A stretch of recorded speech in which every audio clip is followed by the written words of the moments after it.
kita bahas hari ini adalah pengendalian diabetes mellitus pada remaja. Dengan aku, Mega Susanti Putri, dan dengan pemateri kita, yaitu Halo semuanya, nama aku Amzalia.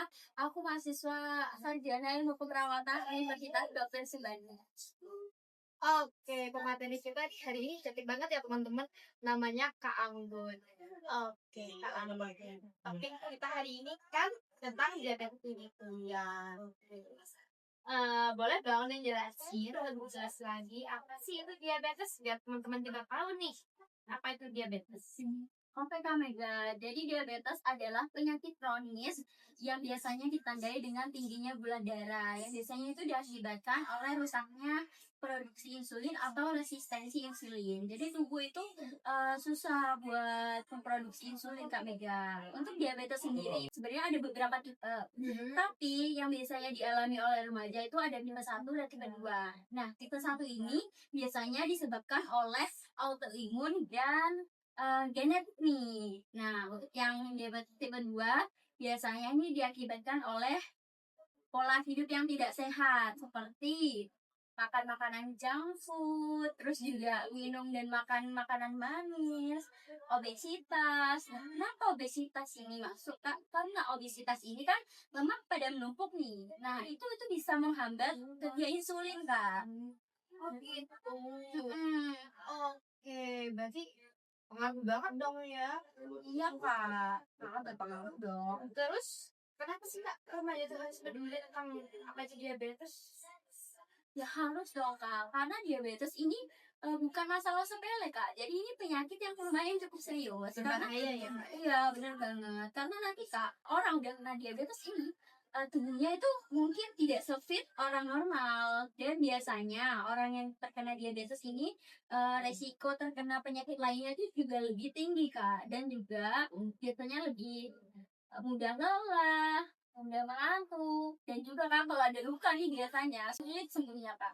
Dan juga kalau sudah parah nih Kak diabetesnya, itu bisa mengganggu penglihatan Kak, bahkan bisa membuat kita nih harus mengkonsumsi atau menyuntikkan insulin seumur hidup. Gitu. Iya Kak. Terus ada cara sederhana gak sih yang bisa dilakukan untuk mencegah atau mengatasi diabetes ini Kak? Oke, untuk cara sederhananya ya itu Kak, dengan cara mengubah pola hidup lebih sehat. Dengan cara yang pertama, atur pola makan dan minum lebih sehat Kak. Stop, gak harus stop sih Kak, kurangin makan dan minuman manis. Jangan terlalu over kan. Terus juga jangan makan makanan junk food Kak, karena itu kan bisa memicu tubuh kita lebih berisi, lebih gemuk Kak. Kan nanti akhirnya jadi apa? Obesitas kan. Nah, obesitas kan tadi seperti apa? Resiko diabetesnya itu lebih tinggi. Oh, oke, berarti secara gak langsung junk food itu memicu dong. Iya dong Kak. Walaupun pasti bertahap ke obesitas. Iya. Oh. Untuk yang kedua itu dengan cara aktivitas fisik atau olahraga. Karena Kak, kalau tubuh kita beraktivitas fisik, biasanya hormon insulin kita tuh sensitivitasnya tuh lebih tinggi Kak. Juga kalau aktivitas fisik itu gak perlu yang berat-berat Kak. Dengan cara Jalan aja. ya bener, jalan kaki, terus juga berlari, olahraga, dance, atau mungkin berenang, itu bisa dilakukan kan? Terus juga gak perlu lama-lama Kak, cukup 30-60 menit sehari itu sudah cukup kok. Setidaknya kita dalam satu hari harus Aktivitas fisik lah. Iya. Jadi gak harus yang berat-berat Kak. Tadi misalkan jalan kaki aja lah sehari. Kayak misalkan kita ke kampus nih, kan kita masih mahasiswa. Iya. Ke kampus lah jalan kaki lah minimal. Jangan datang naik motor gitu kan. Iya benar, apalagi kalau emang tempat tinggal kita tuh deket banget sama kampus, mending jalan aja Kak. Iya benar. Sekali-kali itu olahraga. Ya benar banget. Nah, untuk yang ketiga nih Kak, bisa dengan cara mengontrol berat badan tubuh kita agar tidak obesitas Kak, seperti yang saya sudah jelasin tadi ya Kak. Iya. Untuk yang keempat, kelola tidur dan stres dengan baik Kak. Karena Kak, kalau kita nih kekurangan tidur, stres, itu kan bisa menghancurkan pola hidup kita Kak. Jadi pola hidup kita nih jadi berantakan gitu Kak. Jadi tidur yang cukup, kelola stres itu sangat penting sekali. Pola tidur juga berpengaruh dong ya ternyata. Sangat dong Kak, karena itu kan termasuk dengan pola hidup kita. Pola hidup sehat lah ya. Mm-mm. Berarti tidurnya kurang lebih 8 jam. Ya, jangan begadang. Iya benar. Ingat teman-teman, jangan begadang. Terus yang pertanyaan selanjutnya nih, aku masih penasaran kan, Ya, peran keluarga dan lingkungan ini penting nggak sih untuk pengendalian diabetes? penting banget sih Kak. Karena Kak, pola hidup sehat itu kan sebenarnya dimulai sejak kita kecil kan.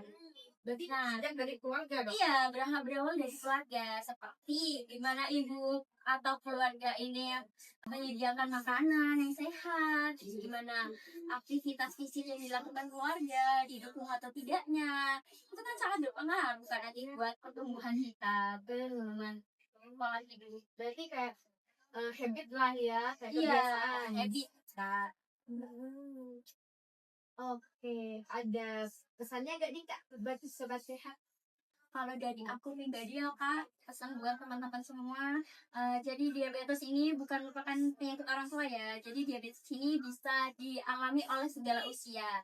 So buat kalian tetap dijaga pola hidupnya, tetap sehat ya. Terus juga gimana kita menjaga pola hidup kita sekarang ini akan menentukan gimana kita di masa depan.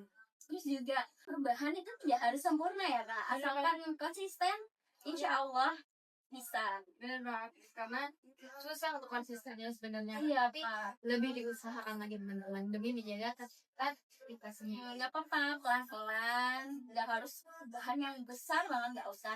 Mulai dari hal kecil seperti makan makanan sehat, banyak minum air putih, gitu Kak. Dan juga jangan lupa olahraga. Bener banget. Oke Kak Anggun, udah cukup sampai di sini ternyata. Bener ya Kak? Ya, Kakak ada pertanyaan nggak? tidak ada, udah jelas banget dan jelas. Bagus banget. Terima kasih. Oke teman-teman, talk show hari ini cukup sekian dulu. Kami pamit undur diri. Terima kasih kepada kakak pemateri yang sudah menjelaskan materi secara jelas dan mudah dipahami. Oke, sampai jumpa di lain hari. Bye-bye. Dadah.